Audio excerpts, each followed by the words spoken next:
Assalamualaikum warahmatullahi wabarakatuh.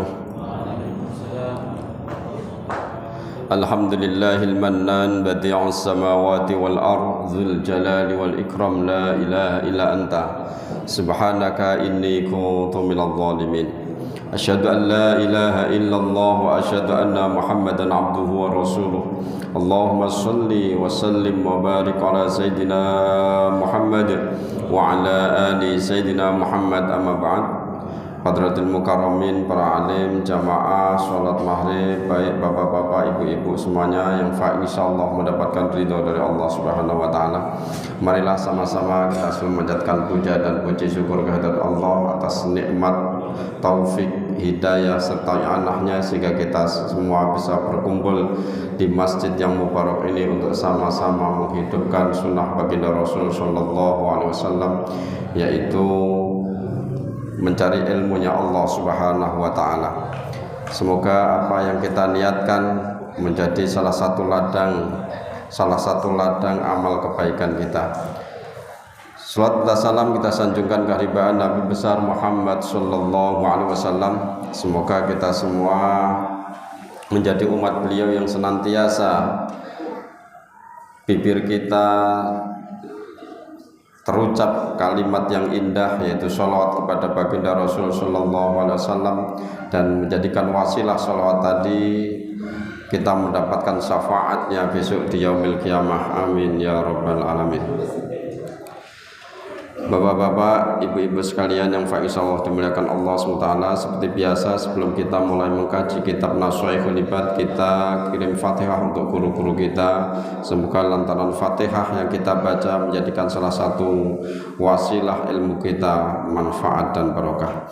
Ala diniyah wal qadin salihah wa la hadratina bil Mustafa Muhammad sallallahu alaihi wasallam wa ala alihi wa azwajihi wa dzurriyyatihi wa qarabatihi minal anbiya wal mursalin wal awliya wa syuhada was sholihin was sahabat wa tabi'in wal ulama wal musannifin wa jami'il malaikatil muqarrabin tumausun Abdul Qadir Al-Jilani wa khususan Syekh Syahabuddin Ibnu Hajar Al-Asqalani wa Syekh Nawawi Al-Bantani wa jami'i asli karami madrasatil qudsiyah wa mim'ati darul ulum lillailahum. Al-Fatihah. A'udzu billahi minasy syaithanir rajim. Bismillahirrahmanirrahim. Alhamdulillahi rabbil alamin. Arrahmanir rahim. Maliki yaumiddin. Iyyaka na'budu wa iyyaka nasta'in. Ihdinas siratal mustaqim. Siratal ladzina an'amta 'alaihim ghairil maghdubi 'alaihim waladdallin. Amin. Allahumma shalli wa sallim wa barik 'alaihi wa 'ala alihi. Ya Rabbi bil Mustafa balligh maqasidana waghfir lana ma madha ya wasi'al karami. Ya Rabbi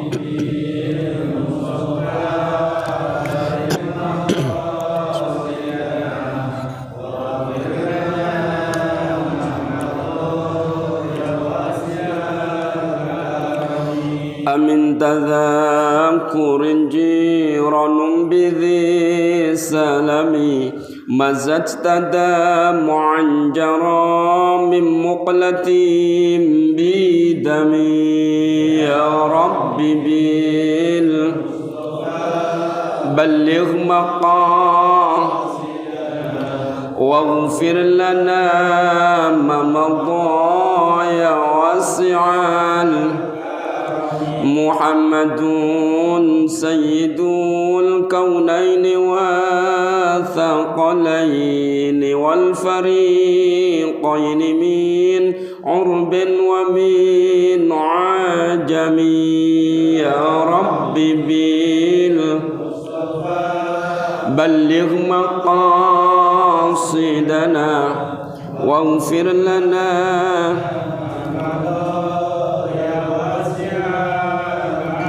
huwal habibul ladzi ترجى شفاعته لكل هول من الأهوال مقتحم يا رب بلغ مقام واغفر لنا يا واسعا مولاي صل وسلم دائما أبدا على الحبيب خير خلق كلهم يا رب بلغ مقام واغفر لنا يا واسعا اللهم صل وسلم وبارك عليه وعلى آله. قال المصنف رحمه الله تعالى ونفعنا به وبعلومه في دارين آمين يا رب العالمين. ومن ترك الاستغلال بعيوب غيره منع الإصلاح بعيوب النفس.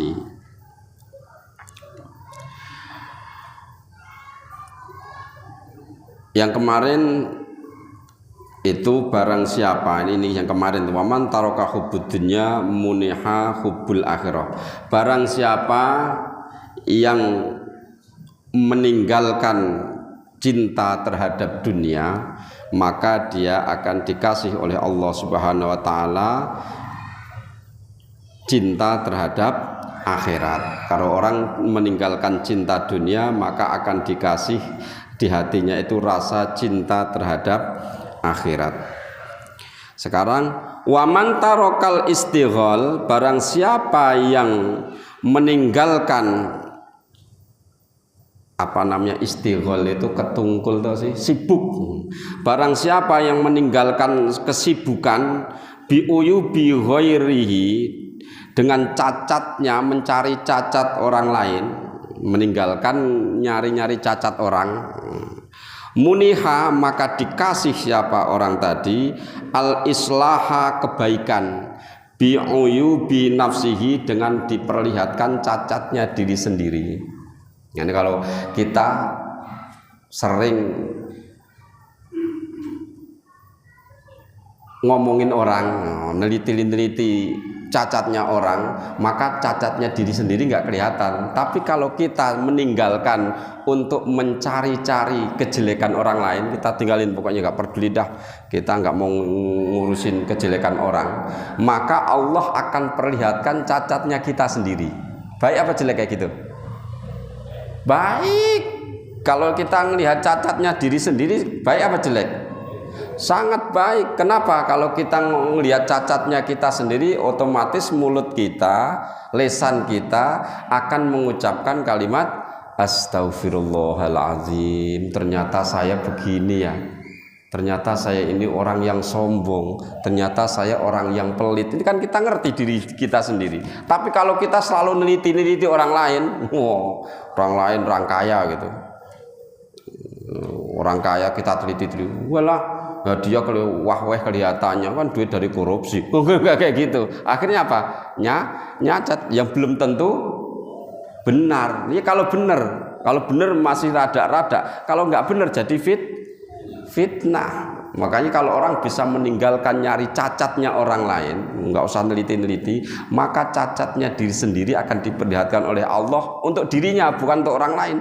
Dirinya jadi ngeliatin, oh ternyata saya banyak salah, ternyata banyak dosa. Orang mungkin ngelihat saya rajin ke masjid, ternyata maksiat saya lebih banyak daripada rajinnya saya ke masjid. Ternyata saya pelit, ternyata saya bakhil, ternyata ngomongan saya jorok kayak gitu. Akhirnya apa timbulnya? Introspeksi. Kalau orang sudah introspeksi, keluarnya dari lidah itu mesti kalimat yang indah. Bener dah.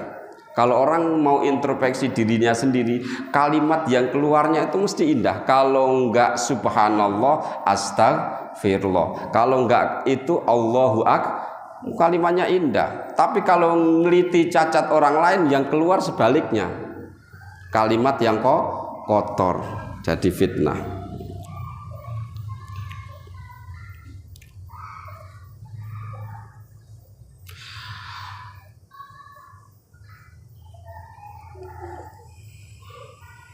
Mana tadi ya? Kebuka apa? Ruya annahu sallallahu alaihi wasallam qala, diriwayatkan dari baginda Rasul sallallahu alaihi wasallam, beliau bersabda, sittatu asya, ada 6 perkara tahbutul a'mal, yang merusak amal ibadah kita, yang merusak pahala kita, yang merusak apa yang telah kita kerjakan dengan amal-amal perbaik, amal baik kita. Yang pertama apa? Al-istighalu bi'uyubil khalqi. Ini hadis Nabi. Yang pertama adalah orang yang disibukkan dengan mencari-cari cacat orang lain, mencari-cari kesalahan orang lain. Orang kalau sering nyari-nyari kesalahan orang, itu amalnya digrogoti, habis. Besok di akhirat ketika menerima catatan amal, nggak taunya sudah ludes. Kenapa? Sering gunjing orang karena neliti-neliti kesalahan orang lain. Oh, dia dagang laris, oh pakai itu dukun, oh mama. Oh, dia lancar banget, disayangin bos, oh peletnya kenceng. Belum tentu bener.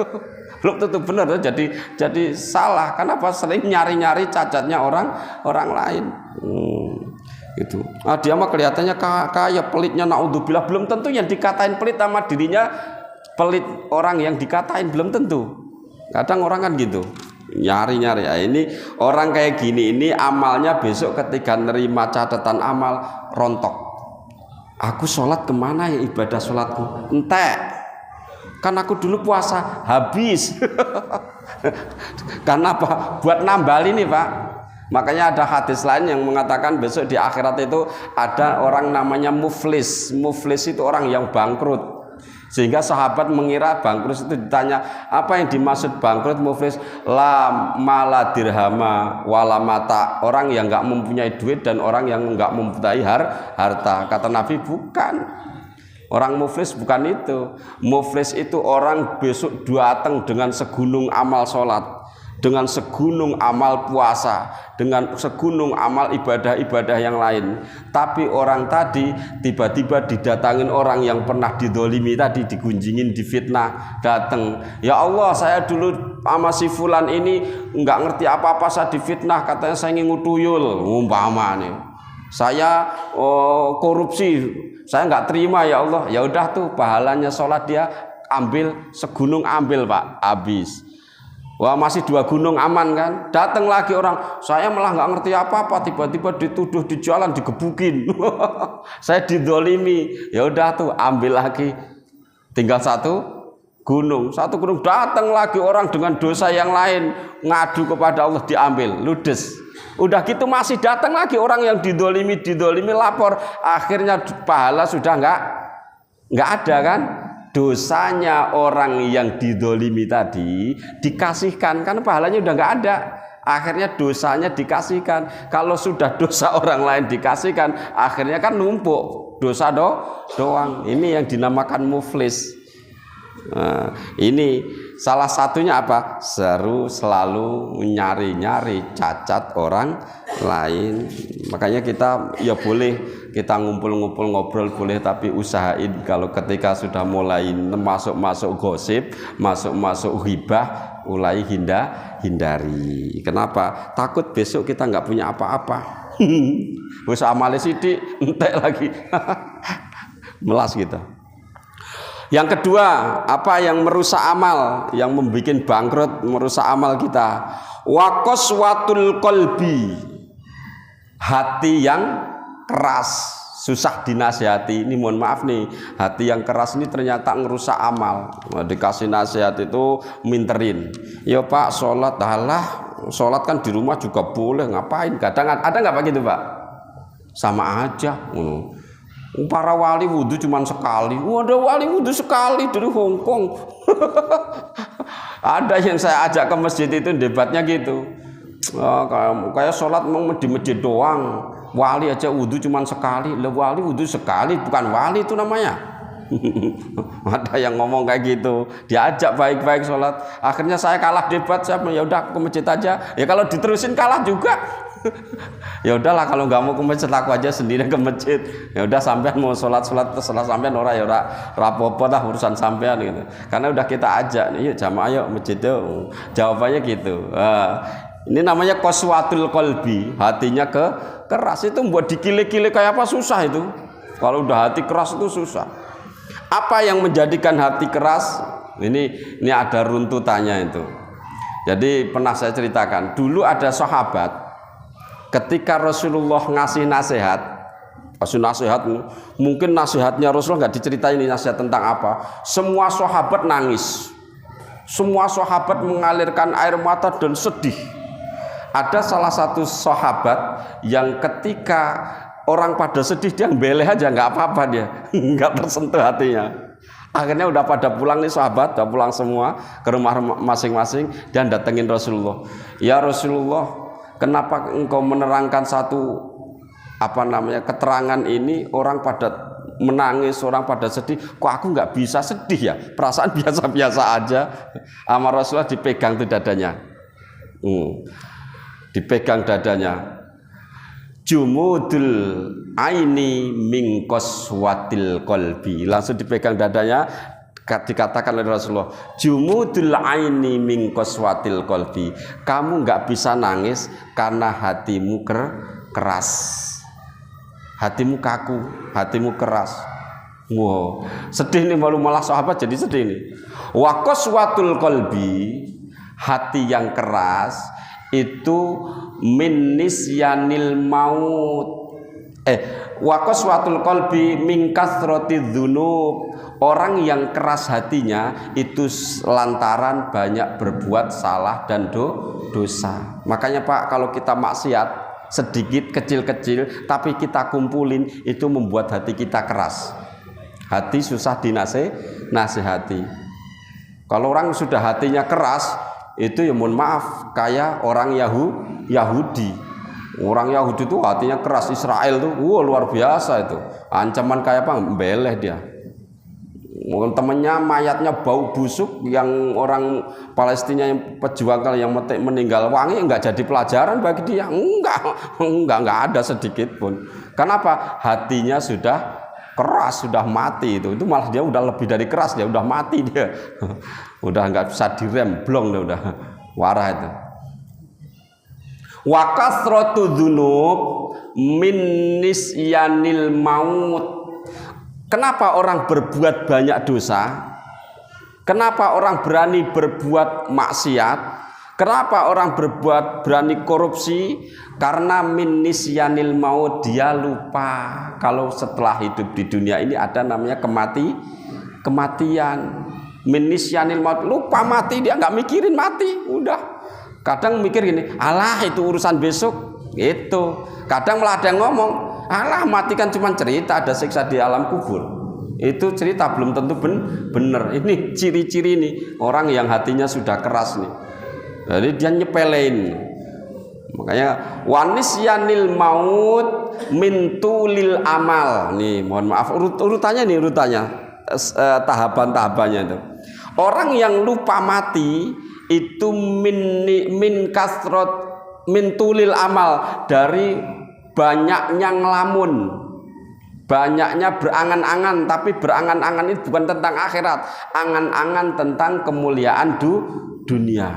Malah angan-angan lihat YouTube, ada judi apa itu Pak? Ya online yang slot itu, untungnya gede, mikirnya ke situ, main. Iya, karena yang dipikirin dunia. Iklan itu luar biasa Pak. Saya baru main sekian gini sudah kebeli mobil. Kan itu bikin, mohon maaf nih, kalau nggak kuat-kuatnya iman, ngiler. Nggak taunya ikut beneran, rumah kejual. Ikut beneran, duit habis, ngabisin waktu, nggak kerja, dipecat, dah macam-macam dah. Makanya jangan terbujuk rayuan judi online, bentuknya apa aja dah, itu menyesatkan itu. Ada nggak kisah itu? Banyak Pak, sampai nyari itu kisah orang-orang yang ikut judi online, rata-rata menderita semua. Nggak ngertinya, orang tuanya diusir dari rumahnya. Kenapa? Udah dijual sama anaknya. Kenapa? Ikut judi online tuh, ngerinya di situ tuh. Kenapa bisa terjidu ke situ? Kenapa? Tulil amal, banyak ngelamun, banyak membayangkan tentang nikmatnya dunia. Tuh. Watulil amal, orang yang banyak ngelamun, berangan-angan tadi, min hubbid dunya, itu alamat orang cinta dunia. Orang kalau hubbud dunya sudah seneng sama dunia, wah udah mikirnya kenikmatan dunia, sehingga punya imajinasi, berpikiran seakan-akan tuh kehidupan akhirat nggak ada. Kayak tadi saya bilang, alah itu mah cerita antar bener apa enggak gitu loh, masih ada ini bener apa enggak itu. Nah, itu kalau orang sudah ngomong bener apa enggak berarti sudah imannya hilang, Pak. Berarti nggak percaya dengan perkara yang gaib. Padahal salah satu tanda orang beriman adalah percaya dengan perkara yang gaib. Salah satu perkara yang gaib yaitu adanya siksa kubur, adanya besok surga neraka. Tuh.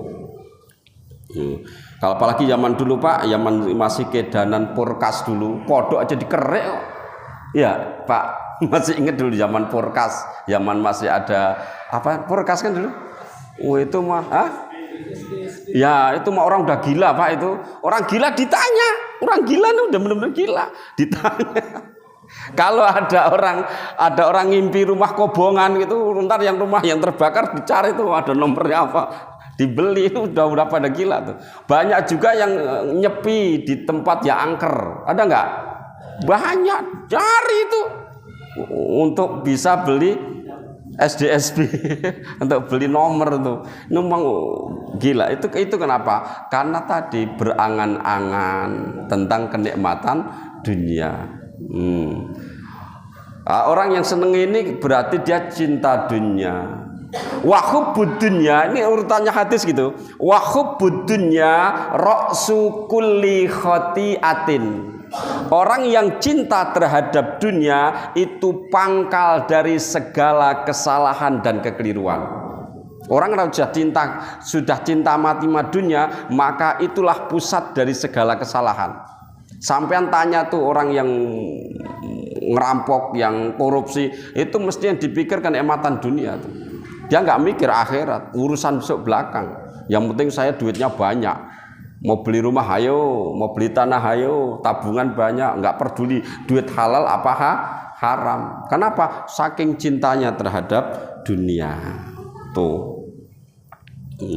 Itu menjadikan qaswatul qalbi, hati menjadi keras.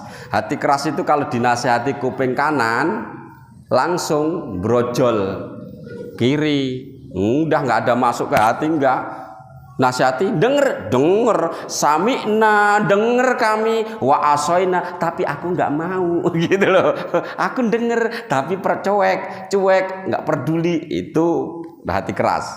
Tapi kalau hati yang lembut, sami'na wa atokna, kami mendengar, kami akan menjalankannya, kami taat, kami akan jalanin. Itu hati yang lembut. Makanya orang yang hatinya lembut kalau mati di surat Al-Fajr diingetin sama Allah. Ya ayyatuhan nafsul mutmainnah, wahai jiwa yang tenang. Itu hati jiwa yang tenang, hati yang lembut itu.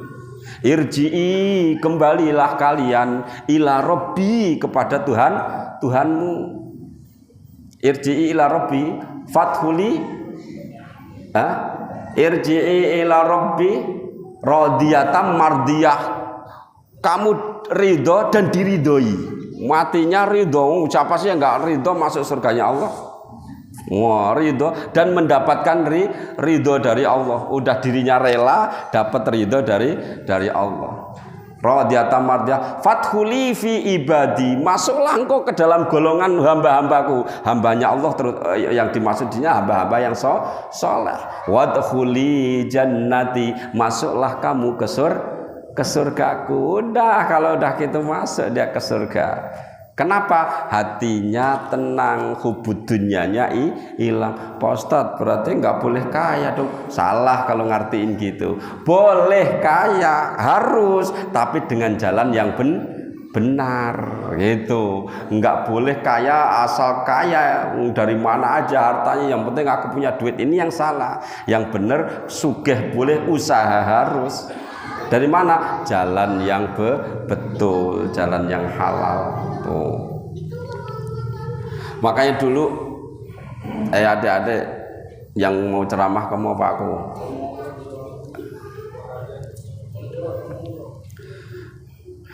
Dulu pernah saya ceritain, dulu ada pasukannya Umar bin Abdul Aziz dulu.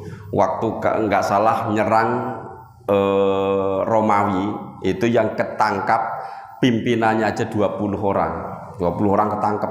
Nah, salah satunya salah satu ini enggak saya ceritain semua. Salah satu yang ketangkap ini itu diinterogasi sama wazir. Wazir itu perdana menteri. Kamu kalau mau berkhianat sama negaramu, keluar dari agamamu, berkhianat sama negaramu, maka kamu akan saya kasih pangkat yang kamu mau. Kalau mau jadi gubernur, saya jadiin gubernur. Mau jadi apa ya kalau sekarang ya, tentara yang kelas tinggi itu apa? Hah? Jenderal, saya kasih kamu pangkat jenderal. Si orang ini imannya sangat kuat, sehingga dia nggak mau, dia senyum doang. Saya kesini itu untuk perang. Saya ini di sini untuk menegakkan agama Islam. Kalau cuma kayak gitu, ngapain saya capek-capek? Akhirnya apa? Dibunuh. Ketika dibunuh itu dipenggal lehernya dia. Kepalanya itu kan di lapangan itu gelinding muteri lapangan, Pak. Itu wiridan. Tadi yang wiridannya yang saya baca tadi. Ya ayyatuhan nafsul mutmainnah irji'i ila rabbiki radiyatan mardiyah fadkhuli fi ibadi wadkhuli jannati. Muteri lapangan 3 kali. Itu kalau orang soleh gitu. Oh, itu udah kepala doang gelinding tapi wiridan. Kalau kita bisa gitu luar biasa. Itu salah satu hebatnya. Kalau imannya sudah kuat kayak gitu. Yang ketiga, apa yang membuat rontok amal kita? Wahubbud dunya. Lah ini pas nih masuk. Wahubbud dunya, dan orang yang terlalu cinta terhadap dunia. Orang cinta terhadap dunia itu ngerontokin amal. Bukti cinta dunia apa? Wayang saunal akhirah. Bukti kalau orang itu cinta terhadap dunia, akhiratnya ditinggalin. Akhirat tinggal, Pak. Kalau ada 2 perkara kira-kira dunia akhirat, dia lebih memilih dunianya. Itu berarti tanda cinta dunia. Yuk mancing yuk, ayo kan udah dur alah. Itu walaupun dia ngerti dur wajib, lebih beratin mancing. Berarti itu tanda cinta dunia, kesenangan dunia. Contohnya gitu. Ya nggak cuma mancing, macam-macam lah. Ntar tukang mancing komplain. Itu bukan cuman apa aja yang meninggalkan akhirat demi dunia. Atau jalan-jalan lah, jalan-jalan. Mulai yang penting jalan, ayo antar. Umpama saya nih rohem pimpong, lasar ntar aja lah. Umpama itu juga kebutuhannya. Umpama saya seneng pimpong ninggalin sholat itu ya. Wah, itu namanya juga hubud dunia. Jadi yang meninggalkan akhirat untuk kepentingan kesenangan syahwat dunia itu dinamakan hubud dunia. Wakilatul haya, yang merontokkan amal yang selanjutnya yaitu kilatul haya, sedikitnya rasa malu. Orang duwe isin. Wah, ini contohnya akeh orang duwe isin tuh. Orang duwe isin pokoknya nggak ada rasa malu sama sekali, dah bodoh amat. Makanya sifat malu al haya'u minal iman. Itu hadis tuh. Al haya'u minal iman. Sifat isin itu sebagian dari iman. Malu saya kalau nggak ke masjid, umpama. Malu saya nggak sholat, itu udah bagus, Pak. Berarti dia sholat, masih sholat, punya malu, masih bagus. Karena haya itu, malu itu sebagian dari iman. Tapi kalau bisa, ya sholatnya bukan karena malu sama tetangga, malu sama Allah. Saya malu sama Allah dikasih sehat badan, tapi saya nggak mau sholat. Itu bagus, itu luar biasa. Saya malu sama Allah dikasih apa-apa gratis, ya kan, minum gratis tinggal gogok, udara tinggal nyedot. Lo mosok kita diajak ngaji nggak mau, malu lah itu. Itu makanya al haya'u minal iman. Malu itu sebagian dari iman. Rasulullah itu orang yang syadidul haya, orang yang sangat-sangat pemalu. Dalam kitab Al-Barjanji itu, wa kana sallallahu alaihi wasallam sadidul haya'i wat tawadu. Itu di akhir surat Berjanji Nasar itu ada itu. Rasulullah itu adalah orang yang sangat pemalu dan sangat sopan santun, tawadu. Tawadu itu apa ya Pak kalau bahasa Jawanya? Punya andap asor. Nah, andap asor. Rasulullah itu sangat andap asor dan sangat pemalu. Itu makanya malu itu al haya'u minal iman. Yang ke berapa ya? 2, 3, 4. Yang kelima, watulul amal. Loh, tadi saya terangkan watulul amal, dan orang yang seneng ngelamun itu juga ngerontokin amal Pak.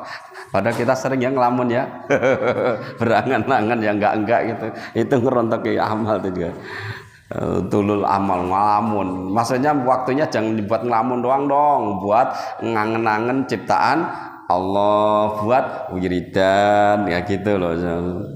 Wadulmun la yang tahi, dan berbuat aniaya yang nggak putus-putus. Wah, orangnya maksiat melulu gitu. Keluar rumah maksiat sama orang, sendirian misui Allah gitu. Pernah nggak orang ini misui Allah? Banyak. Kalau kasih rezeki sedikit, saudara yang kasih banyak, Allah tuh gimana? Saya lebih capek. Kadang itu nggak boleh tuh Pak, nggak boleh. Enggak boleh, kita harus bersyukur, dapat sedikit atau banyak bersyukur kepada Allah.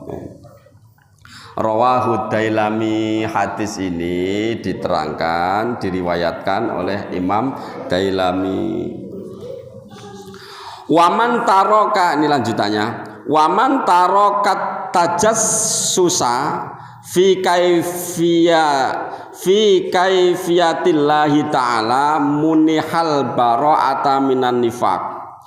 Barang siapa yang meninggalkan mencari-cari kaifiyah Allah, maksudnya gini loh, ada semut nih gigitin, kenapa sih Allah bikin semut kayak gini, bikin kesel aja, itu nggak boleh Pak. Kenapa sih Allah itu kaifiyah tuh, kenapa sih Allah bikin sesuatu yang kayaknya menurut kita itu nggak manfaat, itu nggak boleh. Kayak nyamuk nih, kenapa sih Allah bikin nyamuk jadi orang jadi banyak sakit aja gitu, itu nggak boleh. Mencari-cari itu kaifiyah Allah kayak gitu nggak boleh Pak. Terus gimana? Ya nggak usah, ya kalau kita gedek semutnya matiin aja, nggak usah nyalain Gusti Allah. Nah, gedek nih gigit semut, bales nah. Seambilnya dosa kita melitus doang, bukan dosa karena nyari-nyari cacatnya Allah. Ini kadang kita sering Pak, hujan ya, kita lagi jalan nih, enak-enaknya jalan mau ngapain, aduh gimana sih Allah kok malah hujan. Mohon maaf, ini salah satu loh ini. Hujan, ya hujan biarin aja, hujan kita terima, tapi kita tuh kadang gerunek. Lalu geruneknya mencari-cari ini kayak kita tuh nggak terima apa yang Allah berikan. Lah kalau orang bisa meninggalkan itu, bisa nahan, nggak jadi ngomong, nggak jadi gerunek, muniha, maka diberi siapa orang tadi al-bara'ata, bebas minan nifaki, dari sifat munafik. Kalau orang tadi bisa meninggalkan tadi nyari-nyari kesalahan apa bagaimana Allah gitu, itu orang tadi akan dibebaskan dari sifat munafik. Di hatinya nggak ada munafik. Munafik itu apa Pak? Bahasa kasarnya gini, bahasa gampangnya ada pengacaranya. Bahasa yang paling mudah nih, hati sama lesanya enggak bareng, enggak sama. Hatinya ngomong A, lesanya B. Kalau orang munafik yang asli, hatinya itu menolak adanya Allah, nggak percaya sama Rasulullah, tapi ketika ketemu orang Islam dia mengaku beriman, itu munafik. Makanya alamatul munafiki thalasun, alamatnya tandanya orang munafik itu ada tiga. Idza kallama kadzdzaba. Tanda ini ya, tanda orang munafik itu kalau ngomong selalu bohong, banyak banget bohongnya, jujurnya dikit.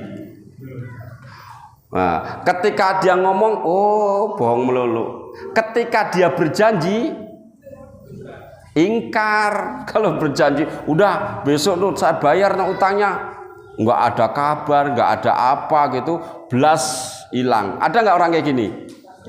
Banyak pak. Orang besok kapan ditagih, galakan dia. itu tanda munafik itu. Kalau janji itu selalu ingkar. Dan ketika dipercaya, orang percaya nih, ya udahlah urus ini, aku percaya sama kamu. Dia tidak bisa dipercaya. Wah, kalau ada tanda ini di hati kita, buru-buru kita tobat. Karena ini alamat, bukan orang munafik langsung enggak, tapi tanda-tanda kemunafikan.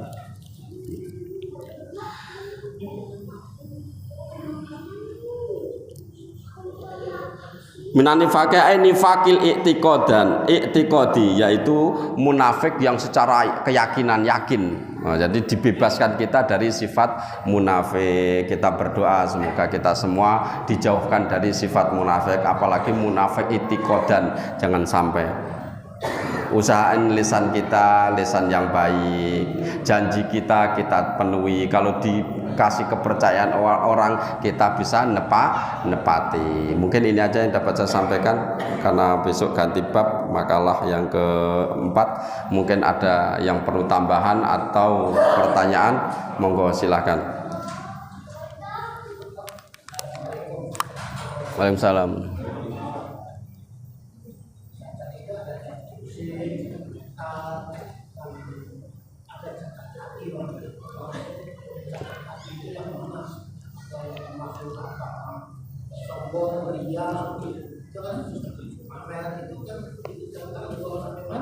Ya.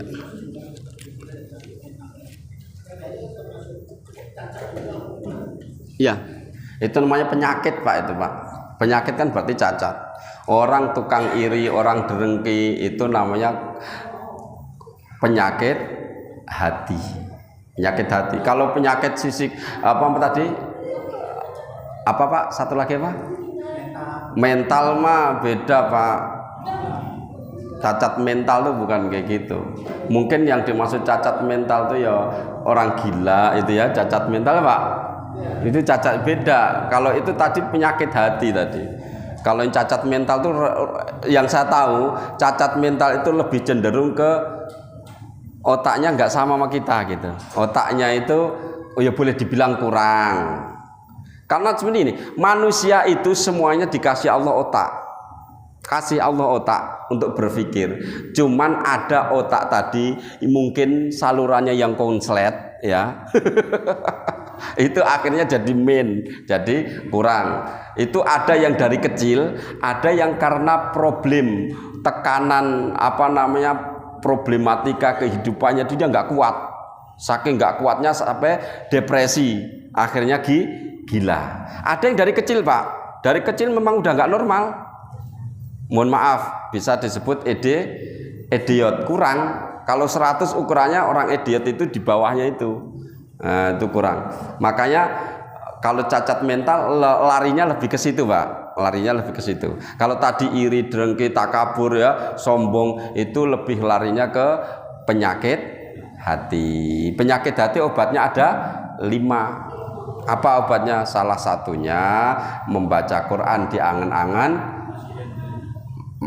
maknanya. Kalau baca Quran itu kita sama terjemahannya boleh baca Quran, terus kan kita nggak mungkin ngerti semua kan, kita lihat artinya, kurang jelas lagi artinya depak kok masih membingungkan, coba sampean cari arti yang tafsir Jalalain, itu lebih mudah tuh, itu lebih lengkap tafsir Jalalainnya. Oh maksudnya gini, di tafsir Jalalain masih kurang lengkap juga, buka lagi tuh Ibnu Katsir. Di Ibnu Katsir masih kepengen yang lain, tafsir Jamal, Al-Maraghi, macam-macam gitu caranya. Itu akan menambah iman kita, ya Pak ya. Yang lain mungkin?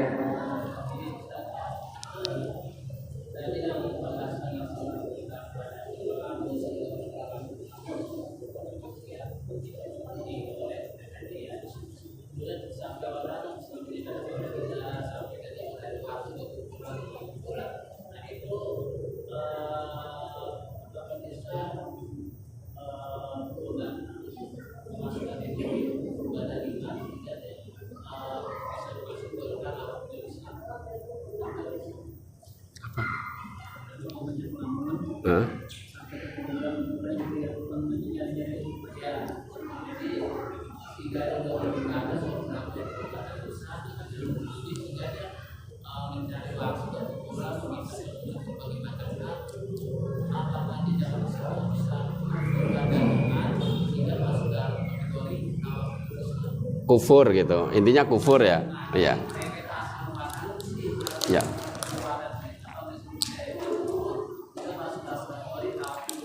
Ya, terima kasih.